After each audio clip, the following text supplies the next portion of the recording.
Minsu Park stands frozen in the doorway of her brother's private penthouse lounge on Manhattan's Billionaire's Row, and her entire body goes rigid. The coffee she had been carrying slips from her fingers and crashes to the marble floor, dark liquid spreading like blood across the pristine white surface. But she does not look down. She cannot look anywhere except at the scene unfolding before her eyes. There, sitting on the Italian leather sofa, is her brother Dong-soo, a very powerful and influential man on the East Coast, the head of the Park family empire, the man who has not smiled genuinely since their mother's funeral 3 years ago. And he is laughing, actually laughing. His head is thrown back, his shoulders are shaking, and the sound coming from his chest is something Minsu has not heard in so long that she almost does not recognize it. But that is not what makes her blood freeze in her veins. Sitting next to him, close enough that their knees are almost touching, is a black woman Minsu has never seen before in her life. The woman's natural hair is styled in beautiful twists that frame her face perfectly. She wears a simple yellow sundress with no designer labels visible anywhere. No expensive jewelry adorns her neck or wrists. No perfectly manicured nails or professionally done makeup. She looks completely, utterly ordinary. And she is making Dong-soo laugh like Minsu has not seen since they were children. The woman turns slightly, still giggling at whatever joke she just told, and Minsu takes in every detail of her face. Warm brown skin that seems to glow in the afternoon light streaming through the floor-to-ceiling windows. Full lips curved into a genuine smile. Eyes that sparkle with intelligence and humor. She is beautiful, Minsu realizes with a sinking feeling in her stomach. Not the manufactured beauty of the socialites and heiresses that Minsu has been trying to introduce to her brother for years. This is natural, effortless beauty. And it makes Minsu sick. She clears her throat loudly, deliberately interrupting the moment. The laughter stops immediately. Dong-soo's smile fades as he looks up and sees his sister standing in the doorway, her designer heels surrounded by spilled coffee, her face arranged into an expression of barely concealed disgust. The black woman turns around, and when she sees Minsu, her smile does not disappear. Instead, it somehow becomes warmer, more welcoming. She rises gracefully from the sofa and takes a step forward, her hand extended in greeting. "Oh, hello, you must be Minsu. Dong-soo has told me so much about you. It is so wonderful to finally meet you. I'm Margaret." Margaret. The name echoes in Minsu's head like an alarm bell. This woman knows her name. This woman has been discussing her with Dong-soo. This woman has apparently been around long enough for conversations about family to happen, and Minsu knew nothing about her until this very moment. Minsu does not take the extended hand. She stares at Margaret's fingers like they are contaminated with something contagious, then slowly, deliberately lifts her gaze to meet Margaret's eyes. The warmth in those brown eyes flickers slightly, but Margaret's smile holds steady. She is not easily intimidated, Minsu notes. That is going to be a problem. "Dong-soo," Minsu says, her voice sharp enough to cut glass. She speaks in Korean, deliberately excluding Margaret from the conversation. "We need to talk, privately, right now." Dong-soo's jaw tightens. He rises from the sofa slowly, and Minsu watches something flash in his eyes. Annoyance, maybe even anger. He has never looked at her like that before, not once in their entire lives. "Margaret," he says, deliberately speaking in English, "would you excuse us for a moment? My sister seems to have forgotten her manners." The pointed comment lands exactly where Dong-soo intended it. Minsu's cheeks flush with embarrassment and rage, but she says nothing. Margaret nods graciously, gathering her simple leather purse from the sofa. "Of course, I should probably head out anyway. I have an early shift tomorrow." She walks toward Dong-soo and rises on her tiptoes to kiss his cheek softly. "Call me later." "Always," he responds, and the tenderness in his voice makes Minsu want to scream. Margaret walks past Minsu on her way to the elevator, and as she passes, she pauses briefly. "It really was lovely to meet you, Minsu. I hope we can get to know each other better soon." There is no sarcasm in her voice, no hidden agenda, just genuine warmth and hope, and somehow that makes Minsu hate her even more. The moment the elevator doors close behind Margaret, Minsu unleashes everything she has been holding back. She storms toward her brother, her heels clicking furiously against the marble floor, words pouring out of her in rapid Korean. Have you completely lost your mind? Do you have any idea what you are doing? Who is that woman? Where did she come from? How long has this been going on? If father is alive and he knows, do you think he's going to approve of it? Do the other families know? Dong-soo, answer me. Dong-soo walks calmly to the bar in the corner of the room and pours himself a glass of whiskey. He takes a slow sip before responding, and his composure only infuriates Min-soo more. Her name is Margaret Thompson. She is a pediatric nurse at Presbyterian Hospital, and she volunteers at a free clinic in the Bronx on weekends. We have been seeing each other for 4 months. Father is dead, as you well know, so his opinion is irrelevant, and the other families can mind their own business. 4 months. The words hit Min-soo like a physical blow. Her brother has been hiding this woman from her for 4 months. She, who has dedicated her entire life to protecting him, to managing his image, to ensuring the Park family remains untouchable. He has been lying to her for 4 months. A nurse, Min-soo spits the word like it tastes foul. A volunteer at some charity clinic. Dong-soo, do you understand what this looks like? Do you understand what people will say? The head of the Park family, slumming it with some random American woman who probably makes less in a year than you spend on watches. Dong-soo sets his glass down with a sharp crack. When he turns to face his sister, the warmth that had been in his eyes moments ago is completely gone. In its place is the cold, calculating expression that has made grown men tremble in boardrooms and back alleys across the country. Be very careful about your next words, Min-soo. That woman you just dismissed as random has more integrity in her smallest finger than half the people in our organization. She has dedicated her life to helping sick children. She volunteers 40 hours a month at a clinic that serves families who cannot afford regular health care. She has never asked me for a single thing.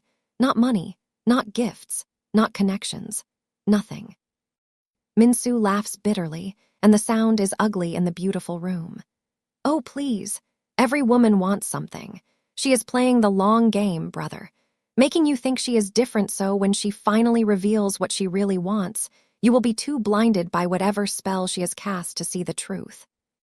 The only spell she has cast, Dong-soo responds quietly, is making me remember what it feels like to be happy, something I had forgotten was even possible. The words hang in the air between them. Min-soo stares at her brother, and for a moment, just a moment, she sees him.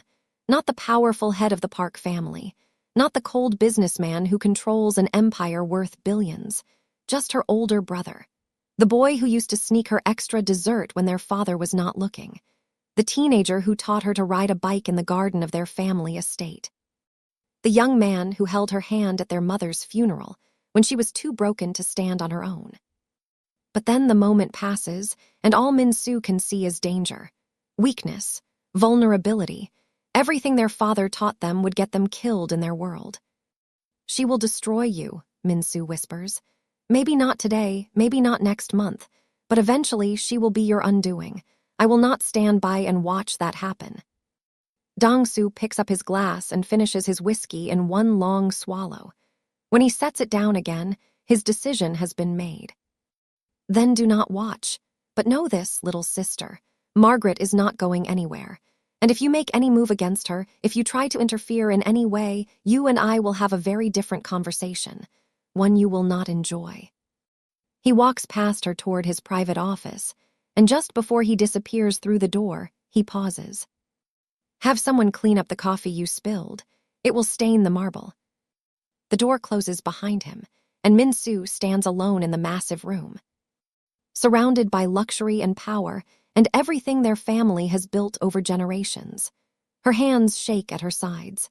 Her heart pounds with a mixture of fear and fury. She pulls out her phone and dials a number from memory. A man's voice answers on the second ring. I need you to find out everything about a woman named Margaret Thompson, pediatric nurse, works at Presbyterian Hospital, volunteers in the Bronx. I want to know every secret she has ever kept, every skeleton in her closet, every weakness that can be exploited. She pauses, her eyes fixed on the elevator doors where Margaret disappeared. I do not care how long it takes or how much it costs. By the time I am done, that woman will be nothing but a bad memory. She ends the call and takes a deep breath. Her brother thinks he is in love. He thinks he has found something real. But Min-soo knows better. She knows their world. She knows what happens to men who let their hearts overrule their heads.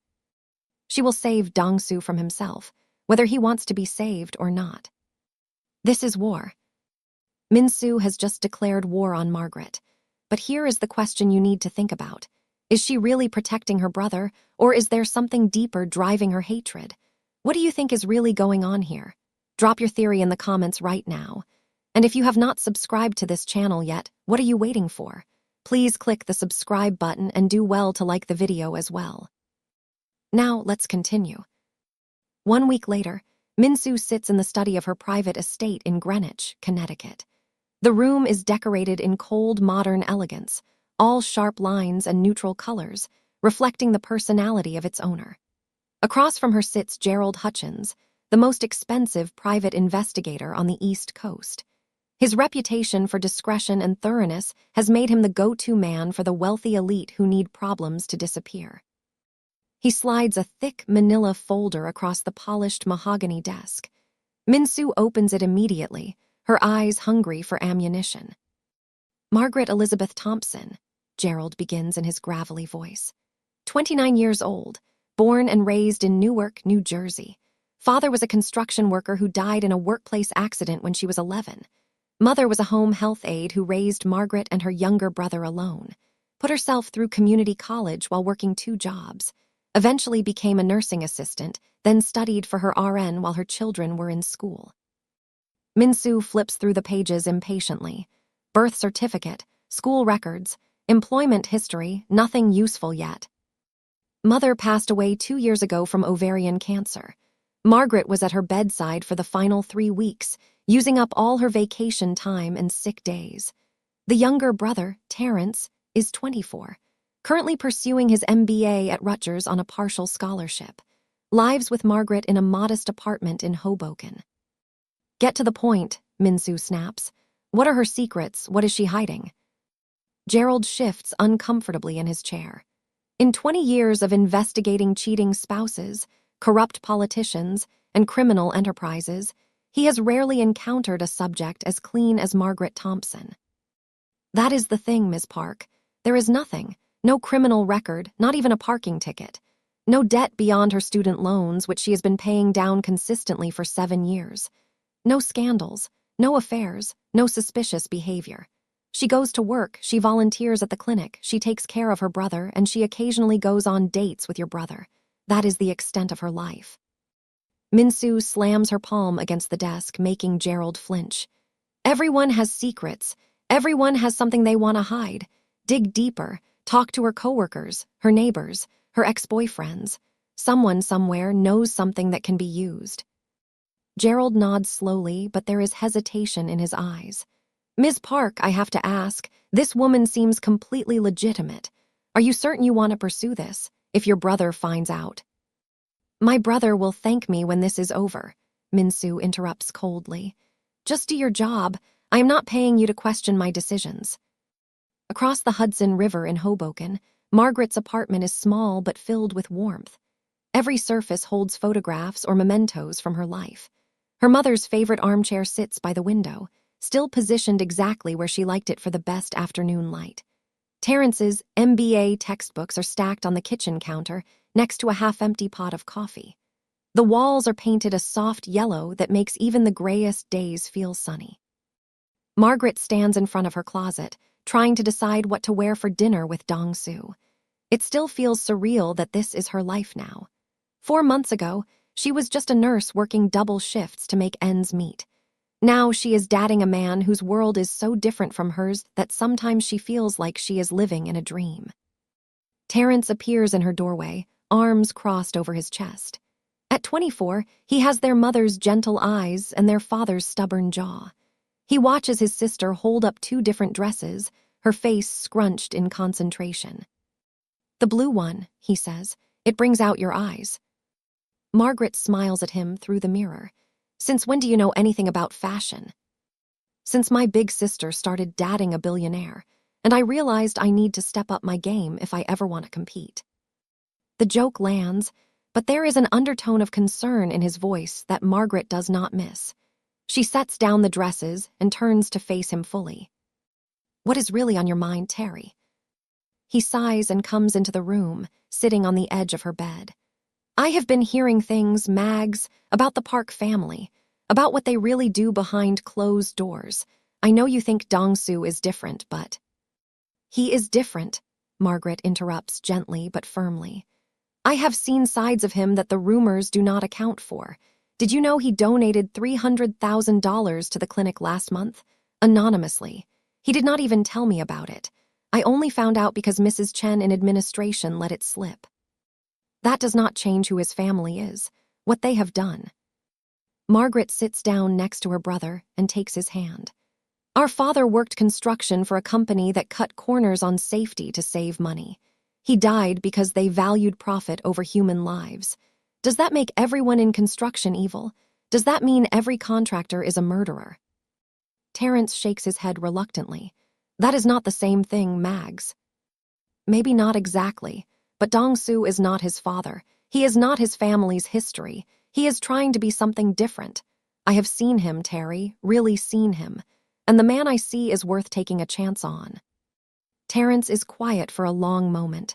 Finally, he squeezes his sister's hand. "Mom always said you had the biggest heart in the family. She also said that big hearts break the easiest. Just be careful, okay? I cannot lose you too." Margaret pulls him into a hug. "You are never going to lose me, I promise." Later that evening, Dong-soo picks Margaret up in a sleek black car that probably costs more than her annual salary. But what she notices is not the car. It is the way his face lights up when he sees her walking toward him. It is the way he opens her door himself instead of letting the driver do it. It is the small bouquet of sunflowers he hands her, remembering that she mentioned they were her mother's favorite weeks ago. "You look beautiful," he says as she settles into the seat next to him. "You always say that." "Because it is always true." They drive into Manhattan for dinner at a small Italian restaurant in the West Village. It is not the kind of place Min-soo would expect her brother to frequent. No VIP rooms or exclusive reservations. Just good food, warm atmosphere, and tables close enough together that you can hear other couples laughing and arguing and living their lives. Margaret watches Dong-soo as he studies the menu with genuine interest, asking the waiter about the specials and whether the pasta is made fresh daily. This is not the fearsome figure that the world sees. This is just a man enjoying a simple evening with someone he cares about. "I met your sister," Margaret says once they have ordered, "last week at your place." Dong-soo's expression tightens almost imperceptibly. "I know, I am sorry about how she behaved. Min-soo can be protective." Protective is one word for it. He reaches across the table and takes her hand. His palm is warm, slightly calloused in ways that surprise her. For all his wealth, he is not a man who avoids physical work when it is needed. "My sister and I have been through a lot together. Our father was not an easy man. After our mother died, Min-soo took on the role of protector. She thinks she needs to save me from everything, including myself. She does not trust easily. She does not trust me at all. She does not know you yet. Give her time." Margaret studies his face, reading the hope there. He wants his sister to accept her. He wants his two worlds to merge peacefully. But Margaret has seen the look in Min-soo's eyes. That was not suspicion. That was hatred. Still, she smiles and squeezes his hand. "I can be patient." Across town, Min-soo is anything but patient.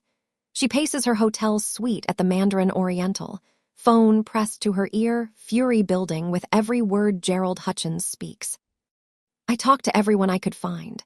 Co-workers, neighbors, former classmates. They all say the same thing. Margaret Thompson is one of the kindest people they have ever met. She stayed late with a dying patient last year because the family could not make it in time, held the woman's hand for 6 hours until she passed. She tutors underprivileged kids in her building on Saturday mornings. She organized a fundraiser for a colleague whose husband was diagnosed with cancer." "This is useless," Min-soo hisses. There is one thing, Gerald says carefully. It is not exactly a secret, but it is a vulnerability. Her brother, Terrence, he is everything to her. She co-signed his student loans, helped him get into Rutgers, pays half his rent so he can focus on studying instead of working full-time. If something were to happen to him academically or financially. Minsu stops packing. Go on. Well, his scholarship comes up for review every semester, and scholarship committees can be influenced. I also found out that Margaret's apartment building was recently purchased by a new owner. The tenants have not been notified yet, but major rent increases or even evictions could be coming. For the first time all evening, Minsu smiles. Now we are getting somewhere. The next few weeks pass in a blur of small moments and growing tension. Dongsu and Margaret fall deeper into their relationship, stealing time together whenever their busy schedules allow. He surprises her at the clinic with lunch. She shows up at his office with coffee just because she was thinking of him. They talk for hours about everything and nothing, learning each other's histories and dreams and fears. But beneath the surface, the pressure is building. At a quarterly meeting of the allied families held at the Lee family compound in Beverly Hills, Minsu plants the first seeds of doubt. She speaks casually to Mrs. Lee, the matriarch whose word carries enormous weight among all the families. Dongsu has seemed distracted lately, Minsu says, sipping her tea with calculated nonchalance. There is a woman, an outsider. Mrs. Lee's perfectly penciled eyebrows rise slightly. What kind of outsider? American, a nurse of some sort. My brother seems quite taken with her. The older woman's expression hardens. In their world, marriages are strategic alliances. Relationships are tools for building power and securing legacies. Love, especially love for someone outside the established families, is a dangerous liability. Your brother should know better, Mrs. Lee says quietly. His father would never have allowed such a distraction. My father is dead, Minsu responds, and there is something bitter in her voice. And my brother does not listen to me as he once did. By the end of the evening, every family representative at the gathering knows about the Black American woman who has captured Dongsu Park's attention. And by the end of the week, Dongsu is summoned to a video conference with the heads of all 5 allied families. They do not waste time with pleasantries. You have responsibilities, the eldest Lee says through the screen, his weathered face stern. To your family, to our alliance, this relationship threatens everything we have built together. My personal life is not subject to committee approval, Dongsu responds, his voice cold. Everything about your life is our concern when you lead one of the 5 families, the Kim patriarch interjects. Your father understood that.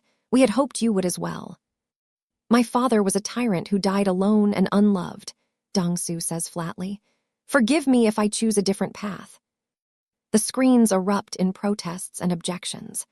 Dongsu listens with growing fury as men he has known his entire life lecture him about duty and tradition and proper behavior. When the eldest Lee finally issues an ultimatum, 30 days to end the relationship or face consequences, something inside Dongsu snaps. Do not threaten me, he says quietly, and the room goes silent. Any of you. My father built an empire that put you all in the positions you hold today. You exist because the Parks allowed you to exist. Remember that before you make demands of me.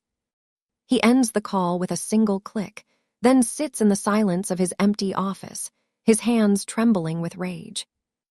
Jinho, his most trusted advisor and right-hand man, steps into the room hesitantly. Sir, that was perhaps not the wisest approach. I do not care about being wise. I care about Margaret. Jinho nods slowly. Then you should know something. The allied families did not organize this intervention on their own. Someone has been feeding them information, encouraging their concerns, stoking their fears. Dongsu already knows the answer, but he asks anyway. Who? Jinho hesitates. Your sister, sir. Minsu has been in contact with Mrs. Lee for weeks. Dongsu closes his eyes. His own blood, his only family, working against him. Keep watching her, he orders quietly. I want to know every move she makes, everyone she talks to, everything she is planning. And if she threatens Ms. Thompson directly? Dong-soo opens his eyes, and what Jin-ho sees there makes him take an involuntary step backward. Then Min-soo will discover exactly how far I am willing to go to protect the woman I love. Margaret feels it before she understands it, the subtle shifts that signal something has changed. At first, she thinks she is imagining things. The uneasy glances from colleagues who usually greet her warmly. The health inspector who shows up unannounced at the clinic, finding violations that have never been mentioned in previous inspections.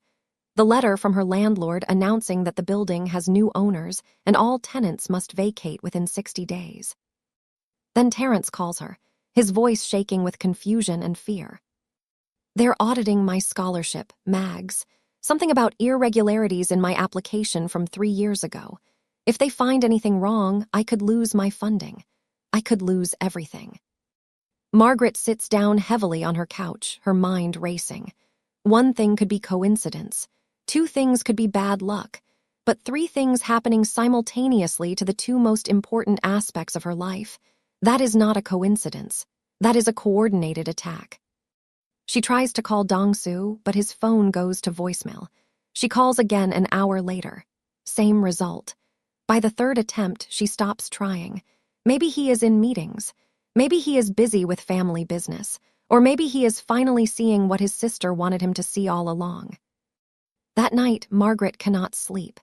She lies in bed staring at the ceiling, running through every moment of the past few months, looking for signs she might have missed. Was she naive to think this could work? Was she foolish to believe that love could bridge the enormous gap between their worlds? Her phone buzzes just after midnight, a text from an unknown number. This is only the beginning. Walk away now while you still can. Margaret reads the message 3 times. Then she does something that surprises even herself. She laughs, a tired, bitter laugh that fills her small bedroom and bounces off the walls. Walk away, as if she is some fragile flower who wilts at the first sign of adversity. Whoever sent this message clearly does not know who they are dealing with. Margaret Thompson was 11 years old when she watched her father's body being lowered into the ground. She was 15 when she started working nights at a grocery store to help her mother pay the bills. She was 18 when she held her crying mother's hand at the bankruptcy hearing that took their family home. She was 27 when she spent 3 weeks sleeping on a hospital cot, watching cancer slowly consume the strongest woman she had ever known. She has been through hell and come out the other side, again and again and again. Some rich princess in designer clothes is not going to break her. The next morning, Margaret marches into Presbyterian Hospital with fire in her eyes. She does not wait to be summoned. She walks straight to the HR department and demands to see the accusations against the clinic. The supervisor, a nervous woman named Patricia, hesitates at first, but something in Margaret's expression makes it clear that refusal is not an option. The documents are damning. Alleged prescription drug theft totaling $15,000 over 6 months. Patient records accessed without authorization. Controlled substances signed out under Margaret's name and never accounted for. Margaret reads every page slowly and carefully. Then she sets the folder down and looks Patricia directly in the eyes. "This is fake," she says calmly. "Every single page of this is fabricated. The dates they claim I accessed these records. I was on vacation for 3 of them, in Florida visiting my aunt. I have plane tickets, hotel receipts, and about 40 photos on my phone to prove it." Patricia shifts uncomfortably. "These are serious allegations, Ms. Thompson. We have to investigate." "Then investigate. Go ahead. Check the security footage from the pharmacy. Cross-reference the access logs with my actual schedule. Talk to my colleagues who worked alongside me every single day. The truth will come out. It always does." She stands to leave, then pauses at the door. "And when you discover that someone has manufactured this entire case to destroy my career, I expect a full apology and an investigation into who is responsible. Because someone is spending a lot of money and effort trying to ruin my life, and I intend to find out who." While Margaret fights for her reputation, Dong-soo is trapped in a different kind of battle. Jin-ho has spent the past 3 days gathering intelligence, and what he presents to Dong-soo in the privacy of his office makes everything suddenly, terrifyingly clear. The evidence against Ms. Thompson was created by a forger named Edward Crane, cousin to Victor Crane. Dong-soo's blood goes cold at the name. Victor Crane, real estate developer, criminal mastermind, and the man whose father Dong-soo's father destroyed 30 years ago in a brutal power struggle that left the Crane family broken and desperate for revenge. Why would the Cranes get involved in this? Because someone invited them in. Jinho slides a photograph across the desk. It shows Min-soo sitting across from Victor Crane in what appears to be a private dining room. The date stamp is 3 weeks ago. For a long moment, Dong-soo cannot speak, cannot move, cannot process what he is seeing. His sister, his blood, his only remaining family, has allied herself with his greatest enemy, not just to separate him from Margaret, but to destroy the entire Park Empire from within. Does she know who Crane is? Dong-soo asks, his voice barely above a whisper. Does she understand what she has done? I do not believe she knows the full history. She approached him looking for resources to use against Ms. Thompson. Crane saw an opportunity and took it. Dong-soo stands and walks to the window overlooking Central Park. The city sprawls beneath him, millions of lives unfolding in patterns he will never see or understand. Somewhere out there, Margaret is fighting for her future.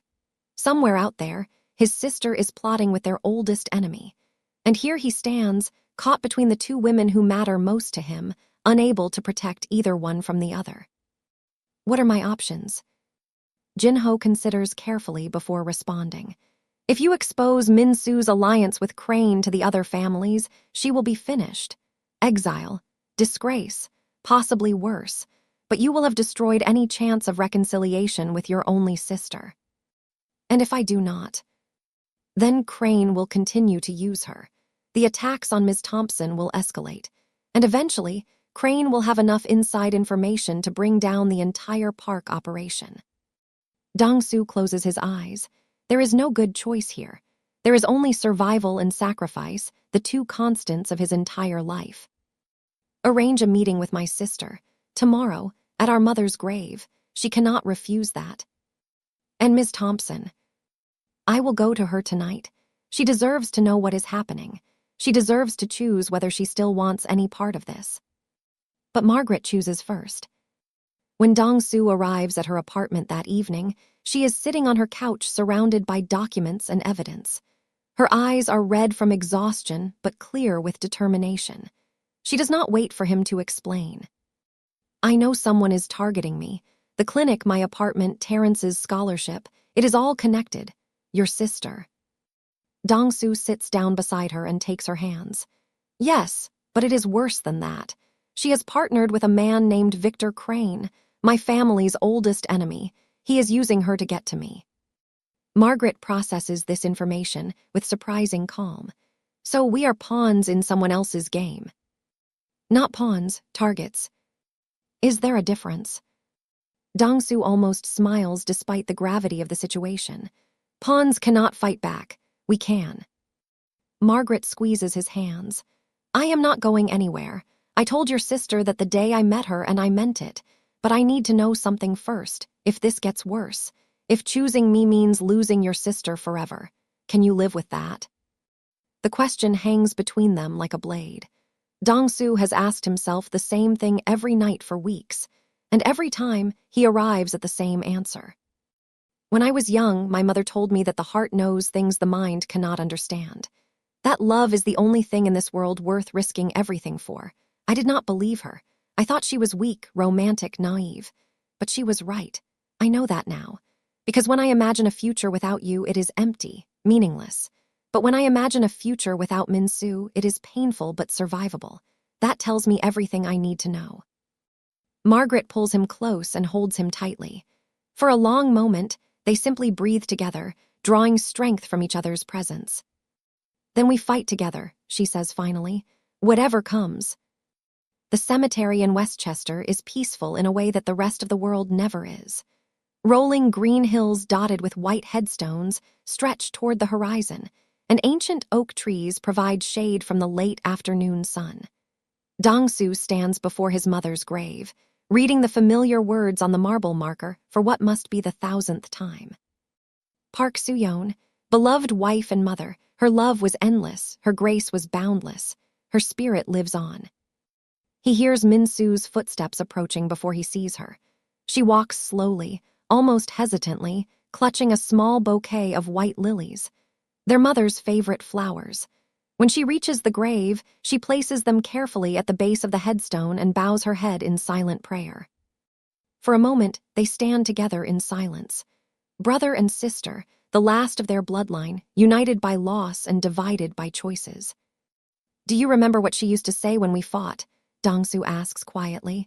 "When we were children." Min-soo's voice is thick with emotion. "She said that siblings are the only people in the world who know your full story, from the very beginning. She also said that we would need each other someday, that when the world was cruel and the path was dark, we would be each other's light." Min-soo wipes her eyes impatiently. She was a dreamer. She did not understand our world. She understood more than we gave her credit for. Dong-su finally turns to face his sister. "I know about Victor Crane, Min-soo. I know everything." The color drains from Min-soo's face. For a moment, she looks like the frightened little girl who used to climb into Dong-su's bed during thunderstorms, seeking comfort from her big brother. But then the mask slides back into place, and she straightens her spine. "I did what I had to do. You left me no choice." "No choice? You partnered with the man whose family has been trying to destroy ours for 3 decades. You fed him information about our operations. You put everything we have built at risk. And for what? Because you cannot stand to see me happy." "I was trying to save you." Min-soo's voice cracks, and suddenly all the walls she has built come tumbling down. "Can't you see that? Father was a monster. He destroyed everything he touched. Mother, our family, his own soul. And when he died, he left you in charge of an empire built on blood and cruelty. I watched you become him, Dong-su. Year after year, I watched you grow colder, harder, emptier, until I almost did not recognize my own brother." The words hit Dong-su like physical blows. He opens his mouth to protest, but Min-soo is not finished. "Then Margaret came along, and suddenly you were different, smiling, laughing, talking about the future like it was something to look forward to instead of endure. At first, I thought it was wonderful. My brother was coming back to life, but then I realized what it really meant." "What?" "That you were becoming vulnerable, soft, emotional. All the things that get men in our world killed." Min-soo's tears flow freely now, cutting tracks through her perfect makeup. "I have seen it happen, Dong-su. The Yoon family, the Kwon family. Strong men brought down by love, by trust, by letting the wrong person into their hearts. I could not let that happen to you. I would rather have you hate me than watch you die." Dong-su stares at his sister, and for the first time, he truly sees her. Not the cold, calculating woman who has been sabotaging his relationship, but the terrified girl who watched their father beat their mother, who saw what power and love mixed together could do to a family, who has spent her entire life trying to protect Dong-su from a fate she believes is inevitable. "Oh, Min-soo," he says softly, "you are so afraid of losing me that you almost destroyed me." "I know," the admission comes out as barely a whisper. "I know now that I was wrong about Margaret, about everything, but I did not know how to stop, and Crane kept promising that it would work, that Margaret would leave and things would go back to normal and you would understand someday. I was so stupid." Dong-su takes a step toward his sister, then another. When he reaches her, he pulls her into an embrace that carries the weight of their entire shared history. She collapses against him, sobbing like the child she never really got to be. "You have to fix this," he says into her hair. "The evidence against Margaret, the attacks on her brother, all of it. You have to undo what you have done." Min-soo nods against his chest. "I will. I swear on Mother's grave I will make this right." "And Crane." Min-soo pulls back slightly, wiping her face with shaking hands. "He has everything he wanted from me already. Information about our suppliers, our security protocols, our offshore accounts. I did not realize what he was doing until it was too late. He played me, Dong-su. I thought I was using him, but he was using me all along." The magnitude of the situation settles over Dong-soo like a physical weight. Victor Crane now has enough information to cripple the Park Empire. The attacks on Margaret were never the real goal. They were just a distraction while Crane gathered intelligence for a much larger assault. Then we need to move fast, Dong-soo says, before Crane can use what you gave him. What can I do? How can I help? Dong-soo looks at his sister with a mixture of love and disappointment that will take years to fully resolve. Start by going to Margaret, tell her the truth, all of it, and apologize. Min-soo's face twists with reluctance, but she nods. I will, I promise. And Min-soo, if you ever go behind my back again, if you ever betray my trust again, not even Mother's memory will protect you from the consequences. Do you understand? Min-soo meets his eyes steadily. I understand. They stand together before their mother's grave for a few more moments, two broken people trying to find their way back to each other. The path ahead is unclear, filled with enemies and obstacles and wounds that may never fully heal. But for the first time in months, there is a glimmer of hope. They are family, and family fights together. The counterattack begins immediately. Jinho coordinates with Dong-soo to identify every piece of information Min-soo shared with Victor Crane. Passwords are changed. Suppliers are moved. Security protocols are overhauled. It is expensive and disruptive, but necessary to minimize the damage Crane can do. Meanwhile, Margaret faces her accusers at the hospital. The investigation has turned up exactly what she predicted. The evidence against her is fabricated. Security footage shows her nowhere near the pharmacy during the alleged thefts. Access logs were altered by an outside source. Witness statements contradict each other in ways that suggest coordination rather than truth. The hospital issues a formal apology and reinstates Margaret with full back pay. The HR supervisor, Patricia, personally escorts her back to her unit, expressing embarrassment and outrage that such a thing could have happened. But Margaret is not satisfied. I want to know who did this, she tells Patricia. Someone tried to destroy my career and my reputation. They should face consequences. I agree completely. Legal is already looking into it. Whoever is responsible will be held accountable. Margaret nods, but she already knows who is responsible. The question is not who, but what happens next. The meeting between Min-soo and Margaret takes place in neutral territory. A small coffee shop in Jersey City, far from the glittering towers of Manhattan where both women usually operate.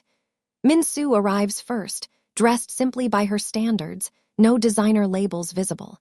She orders a black coffee and waits. When Margaret walks in, Min-soo sees her differently than before, not as an intruder or a gold digger or a threat, but as a woman who has faced everything Min-soo could throw at her and refused to break. There is something almost admirable about that kind of strength. Margaret sits down across from Min-soo and says nothing. The silence stretches between them, heavy with history and harm. Finally, Min-soo speaks. I do not expect you to forgive me. I am not sure I would forgive me if our positions were reversed. But I owe you the truth, and I owe you an apology, so here it is. She tells Margaret everything. The private investigator, the alliance with Victor Crane, the fabricated evidence, the attacks on Terrence's scholarship and the apartment building. She does not make excuses or minimize her actions. She simply presents the facts, as ugly as they are. When she finishes, Margaret is quiet for a long moment. Then she asks a question Min-soo was not expecting. Why do you really hate me? Min-soo blinks. What? Not the surface reasons. Not the outsider thing or the tradition thing or the protecting your brother thing. The real reason. The one you maybe have not even admitted to yourself. The question cuts deeper than any accusation could. Min-soo opens her mouth to deflect, to change the subject, to retreat into anger. But something in Margaret's calm, steady gaze makes that impossible. I was jealous, Min-soo admits, and the words taste like ash in her mouth. Dong-soo and I used to be everything to each other. After our mother died, we were all each other had. He relied on me, needed me. And then you came along, and suddenly I was not the most important woman in his life anymore. Suddenly there was someone who could make him smile in ways I never could. Someone he trusted more than he trusted me. Margaret considers this. That must have been incredibly painful. It is, Min-soo's voice cracks. I have spent my whole life trying to be enough for him, trying to protect him from everything and everyone, and it was never enough. He still pulled away. He still shut me out. And when I saw how open he was with you, how freely he gave you the things he always kept from me. You felt betrayed. Yes. Margaret reaches across the table and does something Min-soo absolutely did not expect. She takes Min-soo's hand. I am not trying to replace you, Margaret says gently. I could never replace you. You are his sister. You share a history that I will never fully understand. What I am trying to do is add to his life, not take away from it. There is room for both of us to love him. Min-soo stares at their joined hands, overwhelmed by a kindness she absolutely does not deserve. How can you say that after everything I have done to you? Because holding on to anger is exhausting. Because Dong-soo loves you, and I love Dong-soo, which means I have to at least try to understand you. And because my mother raised me to believe that people can change. That redemption is always possible for those who truly want it. Min-soo's tears fall again, and this time she does not try to stop them. I want to change, I want to fix this, but I do not know if it is too late. Margaret squeezes her hand. It is never too late, but fixing this means more than just apologizing to me.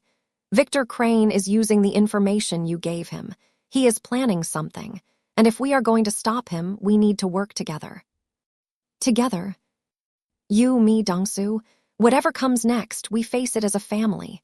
Margaret pauses, letting the words sink in. Because that is what you are to me now, Min-soo. Whether you like it or not, you are going to be my family. Min-soo cannot speak. She cannot do anything except nod and cry and hold onto Margaret's hand like it is a lifeline. For the first time in longer than she can remember, she does not feel alone. The intelligence on Victor Crane paints a terrifying picture. He has spent the past decade building an empire of corruption and crime, hidden behind a facade of legitimate business, money laundering through shell companies, bribery of federal officials, extortion of rival developers, human trafficking through construction sites. The list goes on and on. And now he has information that could expose the Park family's own illegal operations, carefully concealed for generations behind layers of corporate structure and plausible deniability. If Crane goes public with what Min-soo gave him, it will not just destroy the Parks. It will trigger investigations that could bring down all 5 allied families. Dong-soo calls an emergency meeting, not with the allied families yet, first with his inner circle. Jin-ho, his head of security, a quiet man named Thomas Chen. His personal attorney, a woman named Victoria Reynolds who has been with the family for 20 years. And to everyone's surprise, Min-soo and Margaret.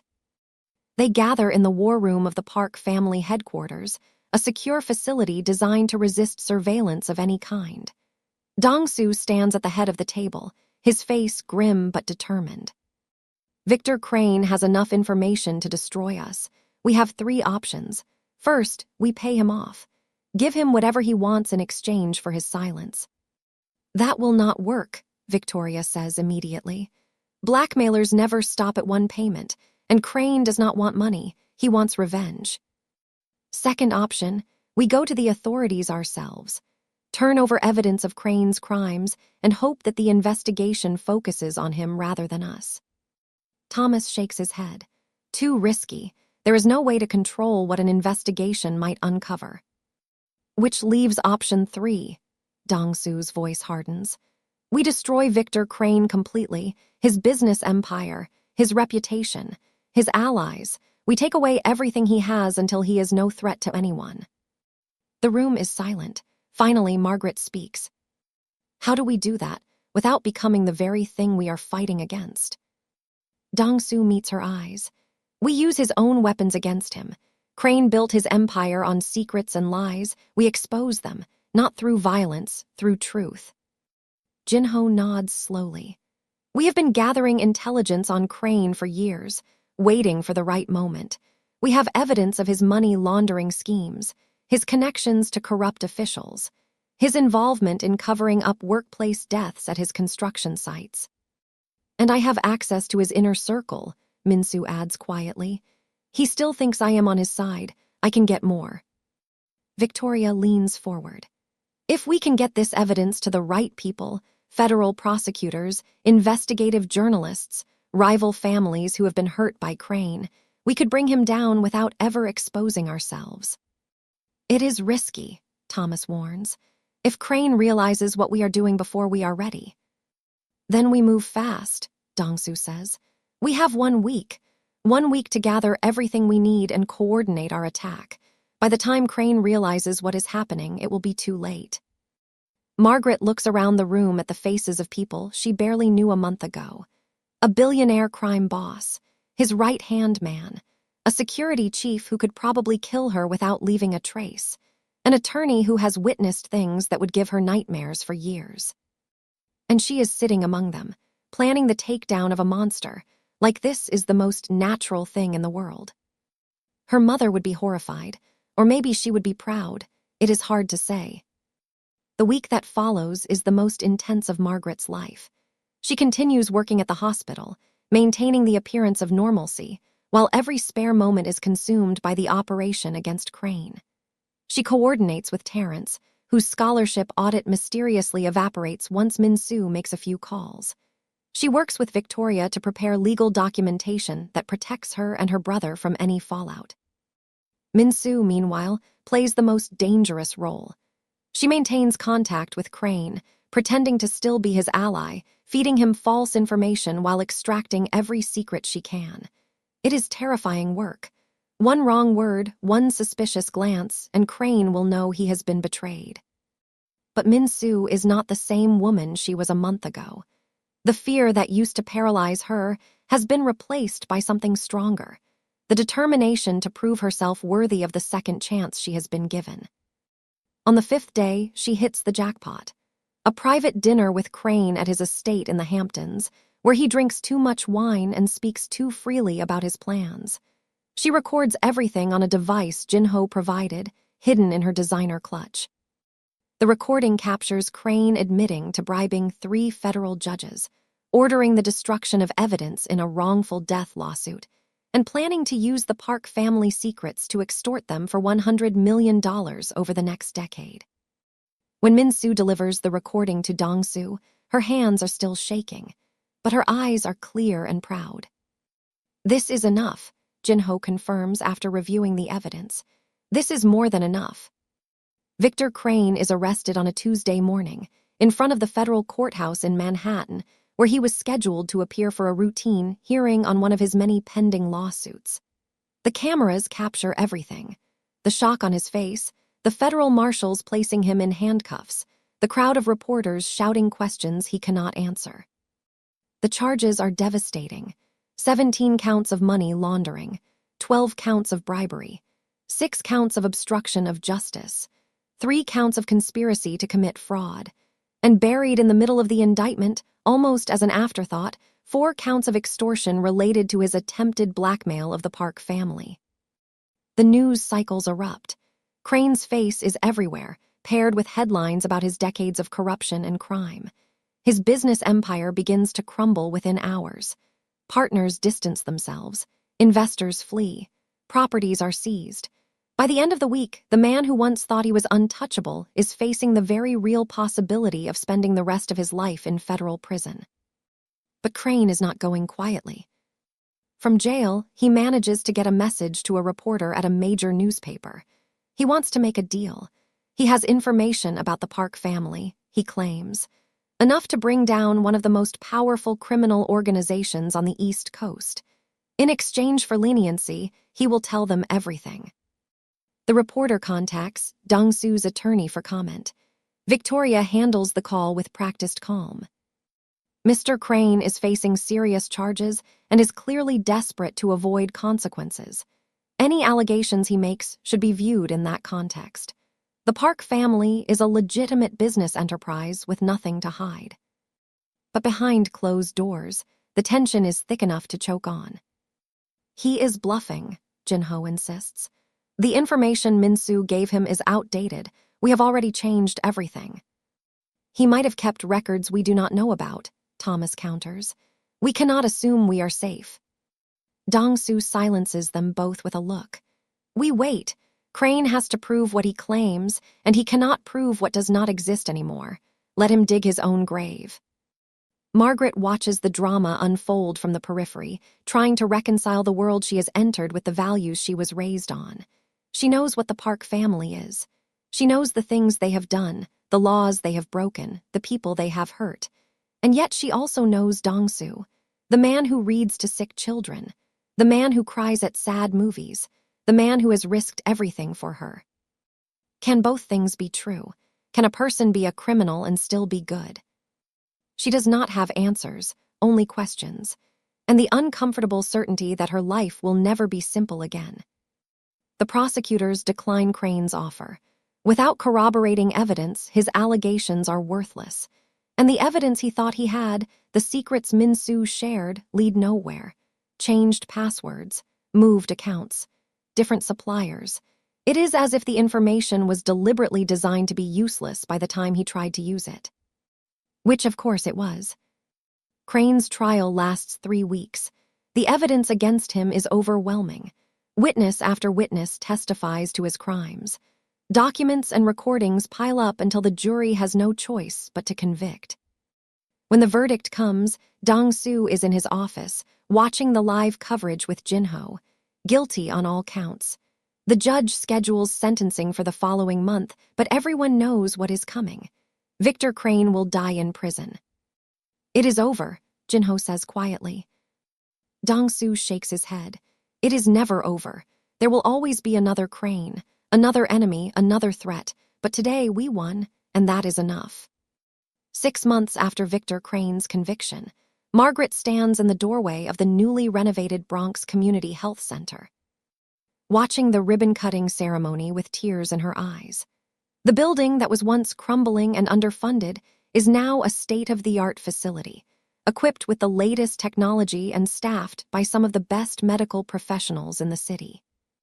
The $10 million donation from the Park Family Foundation made it possible, but Margaret insisted on being involved in every decision, from the layout of the patient rooms to the selection of the artwork on the walls. This is her legacy, not just Dong-su's money.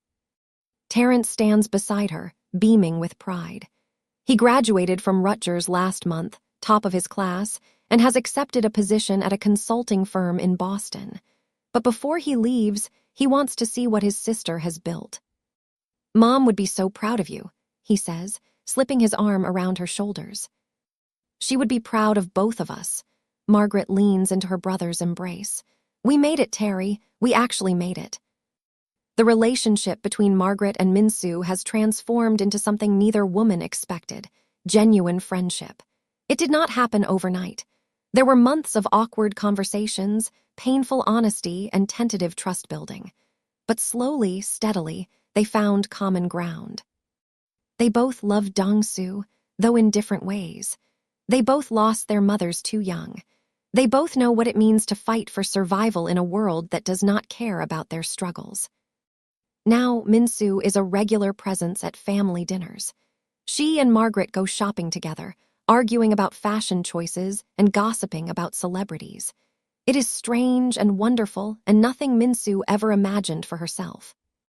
One evening, as they are preparing dinner in Margaret's kitchen, Min-soo pauses and looks at the woman who has become her unexpected sister. I never apologized to you properly, she says, for the things I called you in my head, for the assumptions I made about who you were. Margaret shrugs, chopping vegetables with practiced efficiency. You did apologize, multiple times. Not for everything, I thought. Min-soo hesitates, shame coloring her cheeks. I thought you were beneath us, beneath him, because of where you came from, who your family was, the color of your skin.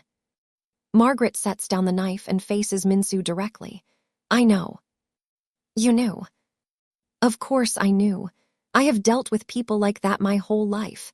I knew what you were thinking the moment I saw your face that first day, but I also knew something you did not know. What? That I was exactly what your brother needed, and that eventually you would see it too. Min-soo's eyes fill with tears. How are you so sure? Margaret smiles and picks up the knife again. Because my mother taught me that the truth is like a lion. You do not have to defend it. Just let it loose, and it will defend itself. The proposal happens on a rooftop in Manhattan, the city sparkling beneath them like a million scattered diamonds. Dong-soo has planned everything perfectly. Margaret's favorite flowers, her favorite music playing softly from hidden speakers, a bottle of champagne chilling in an ice bucket. But when the moment comes, he forgets all his carefully prepared words. He stands before the woman who has changed his life and finds himself speechless. Margaret laughs at his expression. Are you okay? I had this whole speech planned, he admits. About what you mean to me, how you saved me, how you made me believe in things I had given up on. But now that you are standing here, looking at me like that, all I can think is how much I want to spend the rest of my life with you. He drops to one knee and opens a small velvet box. The ring inside is not the biggest diamond Margaret has ever seen, though it is certainly beautiful. What makes it special is the small sapphire beside the diamond, the exact color of the scrubs Margaret wears to work. Margaret Thompson, will you marry me? Margaret looks at the ring, then at the man kneeling before her. She thinks about her mother, who always believed she would find her prince. She thinks about her father, who taught her that love is the greatest gift you can give another person. She thinks about all the trials she has survived to reach this moment. Yes, she says, and she has never meant anything more in her entire life. Dong-soo slides the ring onto her finger, then rises to kiss her as the city lights sparkle around them.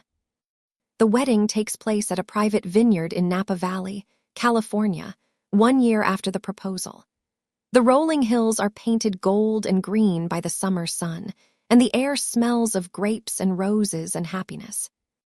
Only 100 guests are invited, a small number by park family standards, but exactly right for Margaret and Dong-soo. Every person present represents a piece of their journey. Colleagues from the hospital who supported Margaret through her darkest days. Business partners who have come to respect Dong-soo's new approach to leadership. Friends and family members who never gave up on either of them. Terrence walks Margaret down the aisle, handsome in his tailored suit, fighting back tears he swore he would not shed. When they reach the altar, he kisses his sister's cheek and whispers the words their mother would have said. Be happy, Mags, you deserve this. Margaret squeezes his hand, unable to speak past the lump in her throat. Dong-soo waits for her at the end of the aisle, and for the first time in his life, he feels no need to control his emotions. Tears stream down his face as he watches the woman he loves walk toward him, beautiful in a simple white gown that flows around her like water. The ceremony is brief but meaningful. They exchange traditional Korean vows alongside Western ones, blending their cultures as they are blending their lives. When the officiant pronounces them husband and wife, the crowd erupts in applause and cheers. At the reception, Min-soo rises to give a toast.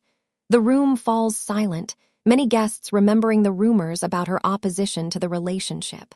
Some have not fully forgiven her. Others are simply curious what she will say. Min-soo takes a deep breath and begins. 2 years ago, I made the biggest mistake of my life.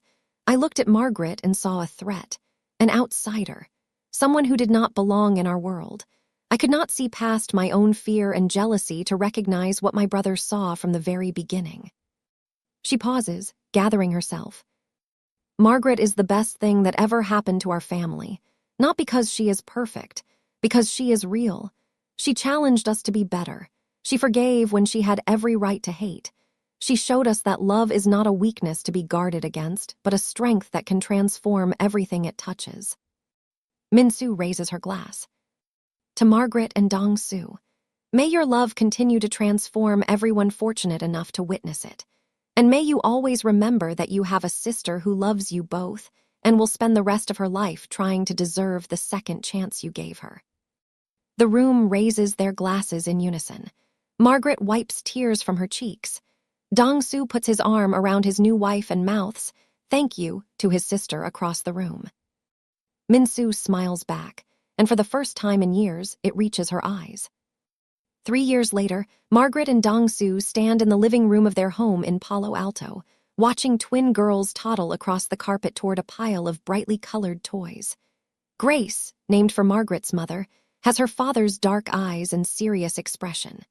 Soo-yeon, named for Dong-soo's mother, has Margaret's smile and boundless energy. They are the perfect blend of their parents, proof that two people from completely different worlds can create something beautiful together. Min-soo visits often, spoiling her nieces with gifts and attention. She has changed in ways that even she does not fully understand. The fear and jealousy that once consumed her have been replaced by a peace she never knew was possible. She is learning, slowly, to let love in instead of pushing it away. On this particular Sunday afternoon, the house is full of warmth and laughter. Terrence has flown in from Boston for the weekend. Jinho stops by with his wife and their new baby. Even Victoria Reynolds, the family attorney, joins them for dinner, trading legal strategies for stories about her grandchildren.